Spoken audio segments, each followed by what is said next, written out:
I'm a child and adolescent psychiatrist. I practice in Houston area since I graduated from Baylor. So a little bit more than, I don't know, a decade and a half.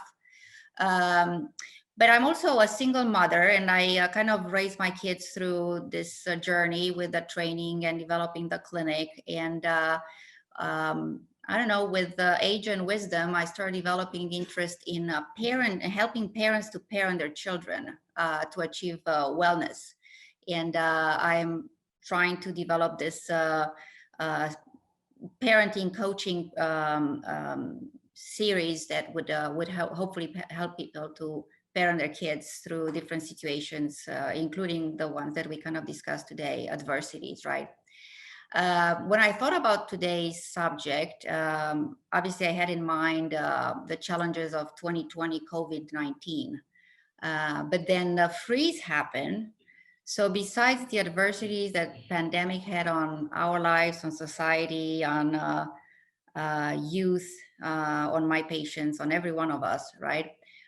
We had to deal with the freeze. And then a lot of my patients have been affected, including myself, with the difficulties in getting power and heat and not having internet and trying to work at the same time. And so I thought that, well, let me see here, because something might not work on my side. Okay, so I thought that the topic was good for everything that we've been going through since the beginning of 2020.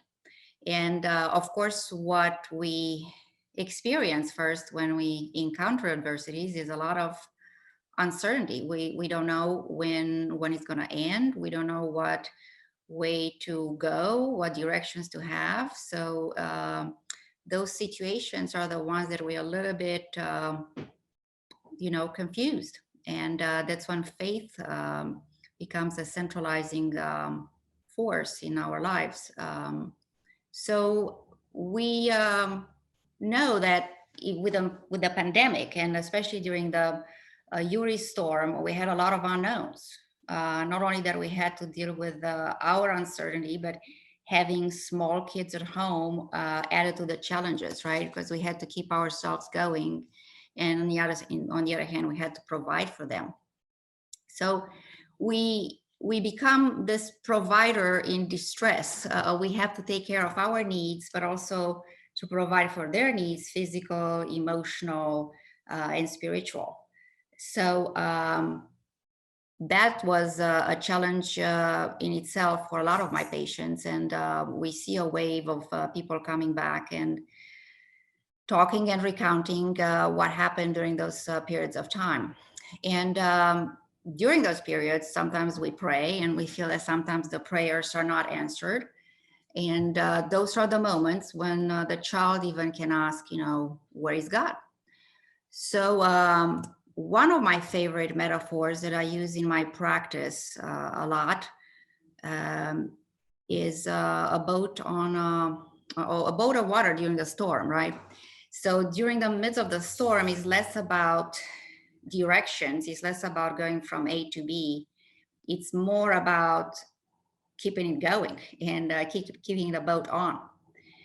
So pretty much everyone knows or is capable of driving the boat, or at least maintaining the boat on a smooth water. The challenge is to keep the boat afloat when the water is struggling to knock it off. And sometimes that's how life is. So we go through periods of time when it's smooth riding, and then we go through periods of time when all we have to focus on and concentrate on is to keep the boat afloat for the moment being.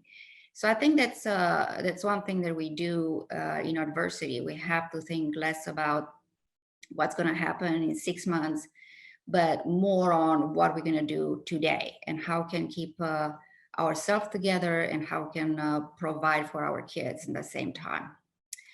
So parenting itself is, especially when the kids are little, it's about providing, raising them to become independent. But as parents, we always want to help, right? Especially when they're little and cannot fend or provide for themselves. And in situation of, COVID pandemic or the freeze or any other storms that kind of disturbs our usual life of living, kids look at you to find a solution, and maybe sometimes to make problems magically disappeared. So it is developmentally appropriate, especially for young kids, to look at the parents as they have magical powers. And especially when they are, 3, 4, 5, 9, 12, right? Early developmental stages. And we want to be heroes. We want to be the one that save them, right?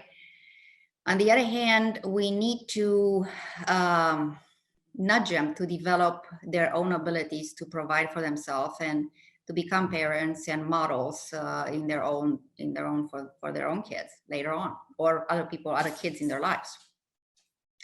So sometimes in adversity situations, right, we can't fix everything, and then that's when we have to accept that and figure out a way to still be their heroes.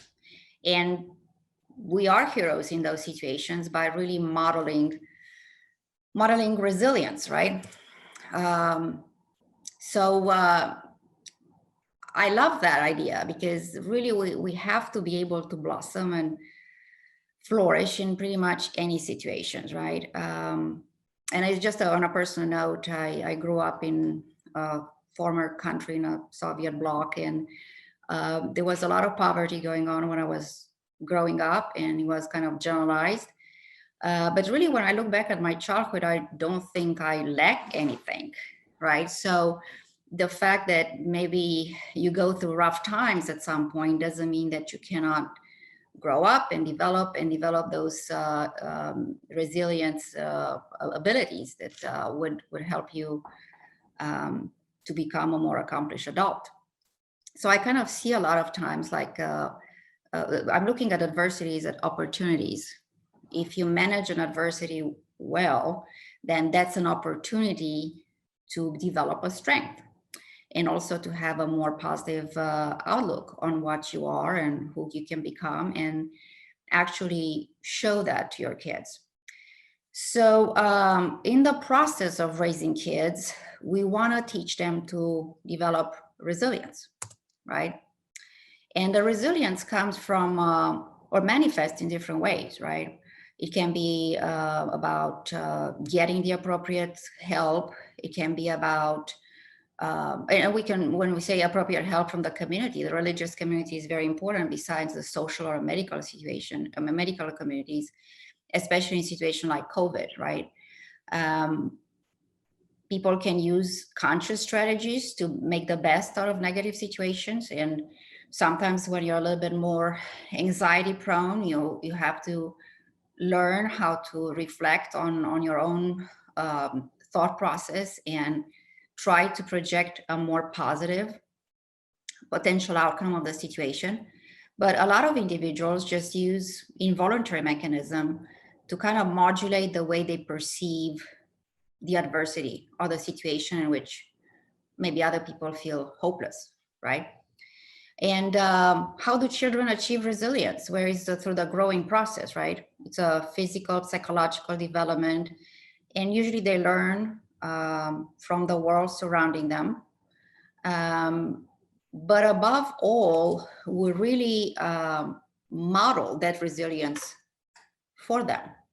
So we are, in fact, primary teachers and educators in that. And they look up to us to help them to those moments. So my favorite element in parenting is really modeling, and it's I like it because really you don't have to do much. You just have to live your life in a way that is worth copying. Okay, it's pretty much effortless. So children are great copycats. They easily tune in the way you feel. They are great observers of how you behave. how you treat them and how you treat others. And most of the time, they really want to grow up and be like you, especially, like I said, in earlier stages of development, probably till about preteens or before they go into full-blown adolescence. Children do not remember much structured learning. So it's always good to have those lessons, maybe at dinner table or when a situation provides a learning moment. But they remember or they learn most from behaviors that they've seen. So it's kind of interesting that a lot of unhealthy behaviors like sedentarism, smoking, drinking, a lot of times are modeled by parents' behaviors, and kids copy both mothers and fathers, right? It seems though, and it was interesting, I read a recent study about that, it seems like the healthy behavior in terms of outdoor activities and paying attention to the role of exercise in one's life and somebody is from the mothers, which I found surprising. But if you live your life in a healthy manner, right, and especially if it's based in faith, given what we know about modeling so far, you would think that parents should feel empowered to feel like the primary religious educators for the kids, and especially teach them that, through faith, you can become and be resilient, right? So this was a moment where I would have asked the audience about the challenges that you had in the last year, right? So has this been a challenge for you? And I suspect that most of you would say yes, because that's what I see every day. The parenting has been really challenged during the COVID pandemic. One of the biggest challenge was homeschooling children from home, especially by parents who had to work, or some people has been difficult for the parents and for the kids. Working from home and homeschooling, and I kind of see a lot of parents had to alternate roles, and one playing the teacher and the other one being to work. And then there were a lot of questions that most parents had to answer. Why wearing a mask? Why you cannot see the kids? Why you have to stay home and you can see your friends, right? A lot of parents were really struggling with how to ensure some socialization with kids in the same age during the lockdowns, or when the lockdowns were not so strictly impacting one's life. But a lot of studies start coming up in terms of isolation at different stages in development and the lack of physical activity. And if we talk about faith, especially with teenagers or children who struggle with depression, anxiety, a lot of parents had to answer the question, where is God? Why is God doing what he's not doing? And after all, where is God? So there have been a lot of challenges during the COVID, well, even now, I think, but we're doing a little bit better. And of course, not everybody has been affected in the same way, right? I mean, some, and what I tell patients who ask me the questions, I kind of see people who tend to be a little bit more extroverted and need to be around people, especially when they deal with depression and anxiety. They've been impacted the most. And of course, the stress didn't help at all in all that. So to tell you the truth, given the fact that my kids were in college and they weren't little and around me during this period of time, was a little bit easier, because they could get some answers from other people too, and friends and peers, and that's appropriate for age. But when we deal with younger kids, under 12 especially, or teenagers, then not only that you share the space with them all the time, but you're one primary provider of answers. So, we are teaching to kids to tell us the truth, right? And this is one example. One woman posted on social media, and it was really cute. That's a perception of a kid of the homeschooling at home, right? So things didn't seem to go very good for this kid, but he's so genuine and lovely. And I think the mother had a great sense of humor posting this.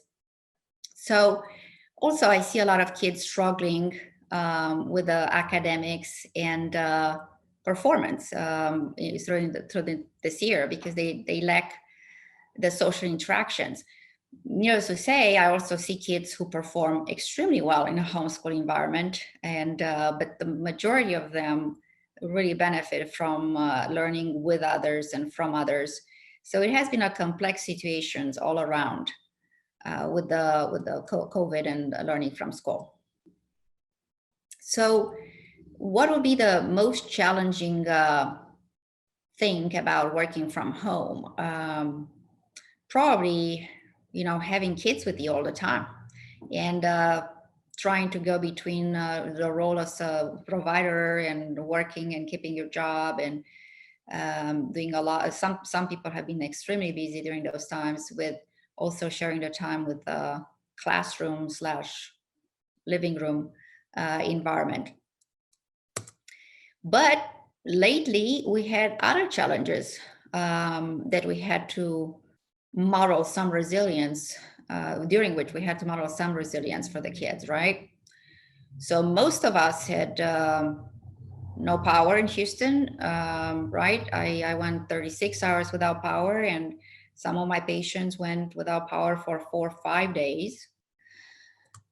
Then no water again. Most of us experience that. I encounter patients and people at my office didn't have power, didn't have water for about a week. And obviously no internet connection. And that was really aggravating when you were trying to work, right? So I'm sure that each of you had an experience that we can share on how it was to kind of continue to work during the COVID restrictions, so working from home when you didn't have power, water, and internet connection. So those are all challenges, and I would be interested in maybe at the end of the presentation, some of you can share your own personal experience on, how was your reaction when you woke up and you realize that you don't have power, right? Or if your power went off in the middle of cooking, which happened a lot of times, right? I would like to hear, what did you do and what was your experience, your first thought, your feeling when the water stopped flowing, right? What was your first reaction? What did you have to tell your kids? How did you cope with it? I mean, people are so resilient and resourceful when it comes to losing power, losing water, losing heat. And I hear all kinds of stories. So I would be interested in hearing your experience with this. So it was kind of challenging, right? Another moment where we think that, wow, we didn't need to deal with this particular thing, but again, you have to keep going, and you have to be a leader to your family and to your little kids and model for them. So going through those slides and bringing up the modeling and how you can keep the faith going in a moment of adversity is continuing to practice your faith and let your kid in. And let them see how you show resilience through faith, right? So, for example, there are some elements here that Feldsteiger really accentuated, and they are very simple, and we do it every day. We just maybe don't think about doing them with intentionality, and this is one element. But let's think about love, right? Especially in moments of adversity and challenges,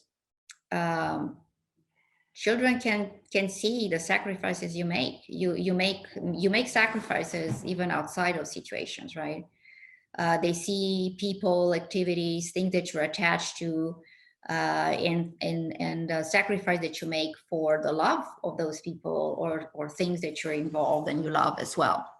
So they see and understand where love is directed, and in those periods of time where there are challenges and adversities, they see it even more, because I'm sure that each of you had kids, and even if you don't have kids, you hear stories of kids learning from their parents how to handle their lives when the power goes off, right?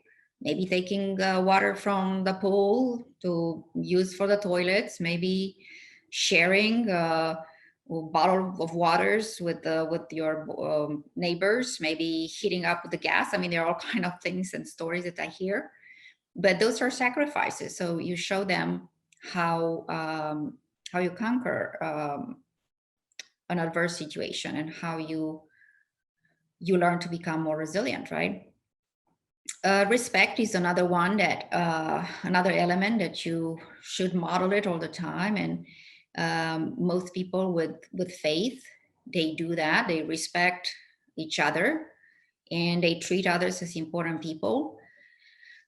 But it's also very important to show respect for your kid. Even if the child is 7 or 5, they really appreciate when they are respected and they are talked to as, separate entities that deserve respect. Intentionality, that's one thing that I wish more families and parents would be more comfortable practicing. And I think people of faith, they do that, because intentionality is about prioritizing values and prioritizing them before other influences. So our kids, they have so many other sources of influences than before, right? And of course, the social media, the TV, right? But we have, as parents, we have the duty to pay attention on how life is lived. And we as parents can set limits to how much unwanted influence we want from the media. So instead of being passive and kind of let the media introducing values that we don't agree with, we really have to pay attention and use those situations as lessons, right? So it's about TV shows or things that you might come across with, and you disagree with their message. I think that's a moment of teaching for your kid. And remember, they don't retain much of the lecture subjects, but they do learn a lot from modeling. So whatever you say, you probably have to practice so they can see that in motion. Okay. So with the intentionality, also the boundaries and limits are also important. And of course, they vary. They should vary according to the age of the kids. So there are more boundaries and more limits when they are little, and as they grow older and they become stronger and they become cognitively more resilient, and they develop that abstract thinking, which happens around age 13, 14. Of course, some of the boundaries are going to be a little bit more lax, right? And it's okay. And in fact, you have to adjust the style of parenting to the developmental stage of your child. And also understand that certain behaviors are okay at a certain age and not okay at a different age. And the example I give to parents who come to my office, and I have all kind of trinkets around that people can play with. If a 4-year-old leaves my office with I don't know, a little shiny object that they like, I'm not that worried, and I'm not going to interpret that as stealing. And I will encourage the parent to use that moment as a teaching moment and explain what taking other people's properties means, but not necessarily to expect that that is something that a child would know by age 5, right? However, if a 15-year-old comes to my office and leaves with a shiny object, then that will really much more worrisome for me, because at that age, you know, you would think that abstract thinking, you know, kicked in, and there are some morality rules that they need to be aware of and follow, right? So when we establish boundaries and limits, we have to be mindful of the developmental level of the child, right? And it's the same thing with the fact that you want to keep the culture going in your house, the one that, you know, your family and is familiar with and want to maintain, and kind of beware of influences from outside that you not agree with. So it doesn't mean that your kids are not going to be developing in the way they want to develop, but you as a parent of a minor kid still have the ability to set limits and boundaries and teach them about things that are appropriate or not appropriate. So gratitude, you know, saying thank you sometimes is perceived as, you know, a matter of politeness, but really it's really a vital part of any relationship. We have to practice being thankful for other people's participation in our life, and saying that to emphasize how important it is to have a certain person in our life, or learning from them, or even if people come in our lives for a short period of time. And kids, if they see you doing that and you're practicing regular, like, thank you for sharing that with me, or thank you for spending that time with me, thank you for sharing that experience with me, and thank you for doing this together. I think kids internalize that as part of a relationship more than a way of communicating respectfulness or politeness. And grace and forgiveness for imperfection, right? So God knows that we're not perfect. I think it's great to have an ideal of perfection, because we're always on a quest for that. It's like our boat in life maybe travels towards that, but it's kind of hard to achieve. And in some ways, it's unfair as parents to request perfection from our children, knowing very fully that we're not perfect and we are loved anyway, right? So expecting perfection from other people in our life and modeling that for our kids is probably not the healthy way to go about. So while we establish boundaries and limitations, and we kind of intentionally limit certain influences, we also have to accept that the way to perfection, if there is ever attainable, but the way there to a goal of perfection is through resets. So it's not necessarily through failures, but it's about getting learning from feedbacks. So if your child or friend doesn't do what we expect them that they should be doing, I think it's about a chance that they might learn from that experience, and hopefully would move forward towards achieving a better level of human being, right?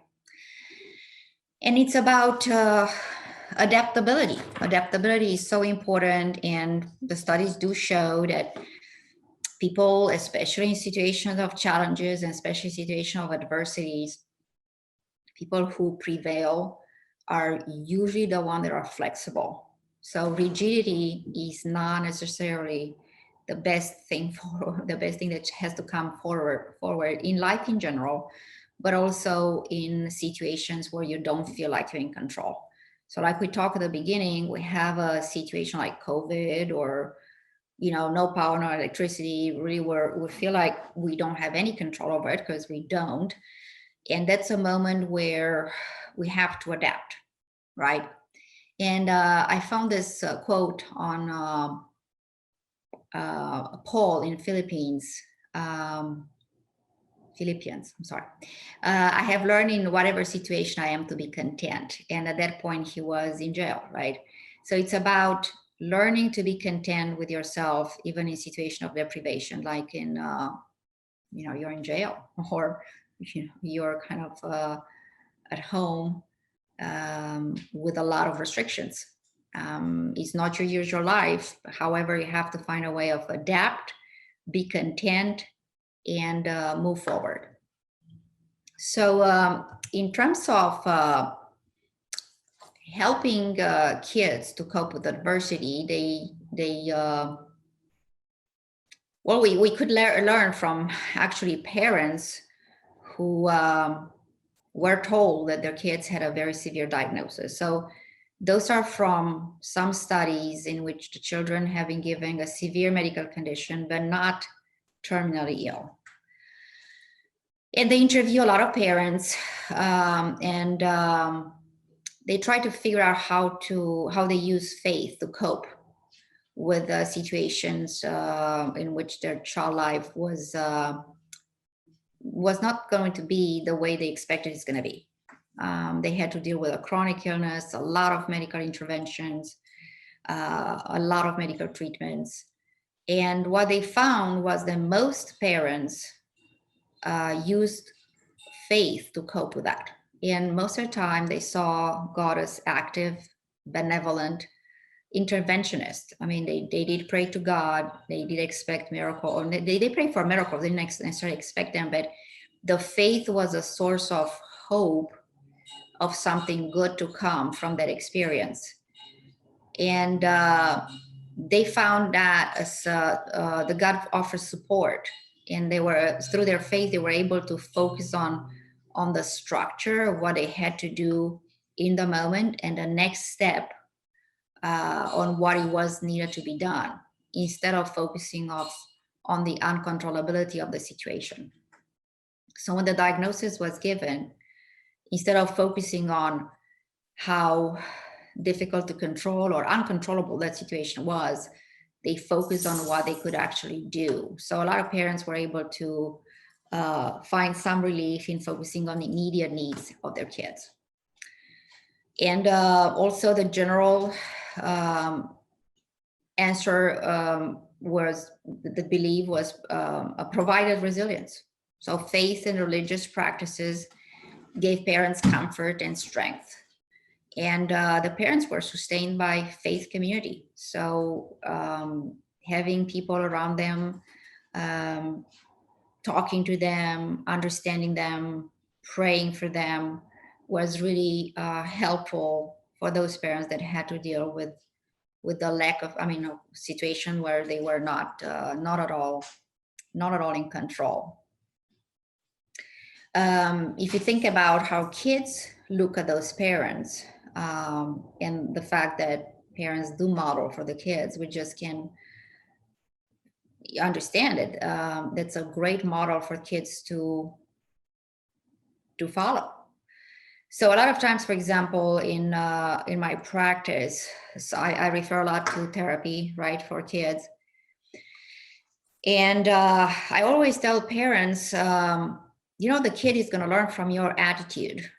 Or even with the medications, when I provide medications, when I recommend medications, it's that if you are positive about the treatment in terms of this is something to go, and it's something is going to help us, something will help us as a family or help you to feel better, the children have that positive expectations from the treatment as well.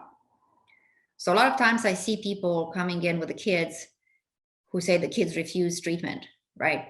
And once I start talking a little bit more about it, I realize that the child copies an attitude of a parent.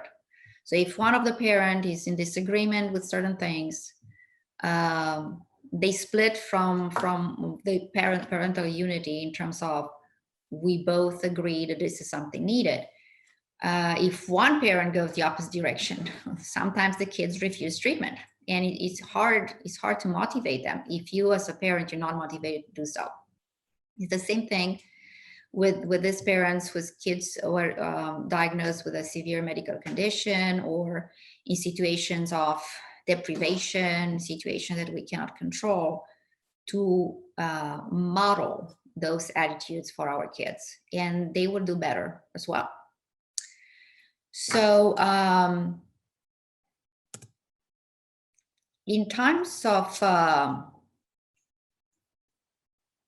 adversity, sometimes we kind of question God, right? But most of the time, like 90-something% of the time, God is perceived, and faith and religion and spirituality, they are perceived as really a source of strength.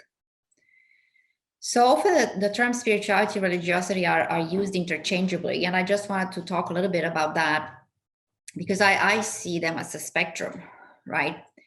So the spirituality is a sense of connection to something bigger than ourselves and involves a search of meaning in life, right? Incorporates some elements of religion, but is in general a little bit of a broader term with less structure of the way we practice, right? So spirituality and religion, they share a belief in something bigger that can provide us comfort, but also something bigger that would offer us moments of reflection. Also, both spirituality and religion have some code of ethics, or sometimes unspoken code of ethics, that we expect from each other and from ourselves to express and promote. And of course, both have this sharing awe and transcendental belief is something bigger than ourselves. We look at that higher than us model as some model for us to become, and eventually unite with God through different experiences. But of course, there are a little bit of differences between them, right? Spirituality answers more to how do I find meaning, how do I feel connected, and how should I live. Religions are about practices and rites and rituals, what's right or wrong, and what is true and false. And if we look at the recent experience in the last year, a little bit more than a year, but about a year, how do those questions were relevant to us, right? So when a lot of things and activities were taken away from us during the COVID lockdowns, we still try to find a meaning in everything that happened. And most of us kind of struggle with this: how do I feel connected to the higher power and to my human fellows? And how should I live through all this, right? And for people who practice by going through a church, and the church were not able to open their doors, right? What practices do I do, and how can I follow my rites and rituals, and what's the right and wrong thing to do, and what's true and false? And there are all kind of sites on the internet that try to support people, through parents especially, through this period of time, on how to maintain some form of a religious structure that kids can express and learn at the same time, right? So there are several purposes of faith-based coping, right? So spiritual, we find the meaning of something and to try to find purpose, and overall maintain hope. It helps us to develop a positive identity. So parents and kids who are involved in spiritual practices or religious practices, because we follow a positive model, they tend to have a better self-image, and they tend to want to become a better positive person. Also, when we use faith as a primary way of coping, we develop self-efficiency and comfort. We are not afraid to be isolated. I mean, even if we don't like the isolation, we can manage it, right? And another way of coping, I have a cat here playing with my papers. So another way of coping through faith is the sharing closeness and connectedness to community. And that has been a little bit shaken through the lockdowns during the pandemic, because people couldn't go to the communities they're used to go to at church and gathering and youth groups and activities together. And we'll talk about what we can do about that as well. Also, faith kind of helps us to keep emotions and behaviors under control, right? So praying, self-reflectness, talking to our fellow Christians or fellow people from the religious communities help us to express emotions in a healthy way and kind of keep the behavior under control. So during those periods of time, a lot of parents had difficulties with the kids' deteriorating behavior at home. They weren't in school, they lacked the structure of school, they couldn't go to church, they couldn't attend church activities, and they couldn't benefit from the modeling that they have in a church-like setting. And that has been challenging for parents as well. So some suggestions on how to help kids keeping faith during adversity when it's hard to go to church and it's hard to, or it was hard and difficult to connect with other people, right? So there are online churches and a lot of people did attend those services. I think the most, and this is a good site, Parenting for Faith. But I think the most important thing, especially for young kids, again, and I always refer to young kids versus older kids because there are different challenges, but younger kids, I would talk about maybe under 10, they have a different understanding of time, right? So when things happen, like the COVID, for example, we don't know when it ends, or it's hard for kids, especially younger they are, like 5, 6, to not think that this is permanent. So reminding them that the situation is temporary is something that you can do in any situation that you're faced with adversity. It has to be an end to it. We don't know when, but it will. The younger the kids, you probably have to use different temporal measurements, right?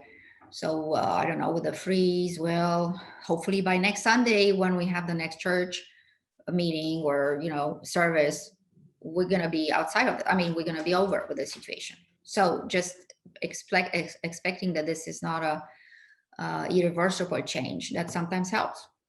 Of course, modeling, remember that's really easy to show them how you appreciate and engage other people who participate in online. Is not the same way as it used to be, but there are ways around it. And then they can be taught that way to engage also online, if that's the only way to do it. And of course, you have to explain why we do things differently for a period of time when we deal with different adversities, and help them to engage. I mean, if a child cannot be in a service for 2 hours, then you might want to limit the participation or what you require from them to do in terms of the practicing aspect of the religious services. And it's always good to ask them to give you feedback. Remember that showing respect is really appreciated by little kids even. And they feel when you ask them the feedback, how did you feel about today's service? Or how do you feel about this and that? They feel like they are listened to and heard and treated like real people. And another thing that I encourage people to do is just grab moments to reflect on God's presence, even in difficult situations. So always, thank God for this. Thank God for the little that you can get. I mean, if you figure out a way to warm the house, right, with different people just had different ways of doing it. Well, I thank God for giving me the idea and the opportunity and the right neighbor and the gas stove and other things, right? So I think every moment that you can have in those situations that you can acknowledge God's presence and spirit, it's a good teaching moment for your kids. So sometimes, like I told at the beginning, those adverse situations could be perceived as defeating moments. And I think it's about the expectation that we have on God. I mean, God gives us, free will and expects us to fight for ourselves and fend for ourselves. But God gives us a lot of strength.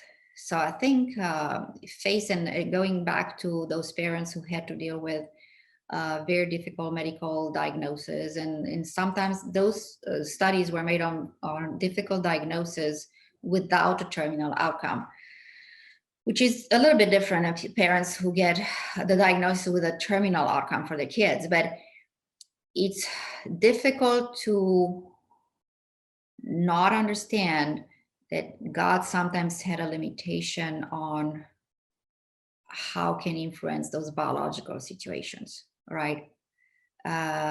So we do pray for strength. We do pray to feel the connection with God and not lose that connection, and feel the connection with other people. We do pray to be able to express gratitude, even in situations where they are difficult, to find things to be grateful for. But every situation has them. And most of all, we pray to have the strength to endure and fight and be resilient and resolute when we have to overcome a situation like a stormy sea. So I think if we model that for our kids, they are less prone to feel defeated, or less prone to feel like God doesn't hear them or doesn't help them, or things like that. So what is faith? Well, it's difficult to define. I mean, we believe in and trust in God. We're loyal to God. And we have a belief in something that sometimes there is no proof, and complete trust. Or at least that's Merriam-Webster's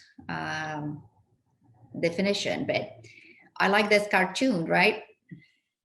Somebody sees something, a person of faith, and people who don't share that, they might not see anything. But we do see things that are temporary, but the things that we believe in, like hope, strength, connection, are eternal, right? So they are for life. And I think I'm going to close with this slide. That was when a temperature in the house dropped to 53, didn't have heat, internet, or power, couldn't work or anything. But at that point, I think you don't have to do anything. You just have to stop thinking of what you do and just reflect, taking a pause, and be ready to be active when you can, when it's practical to be so. So I think this is my last slide, and we're going to open for questions.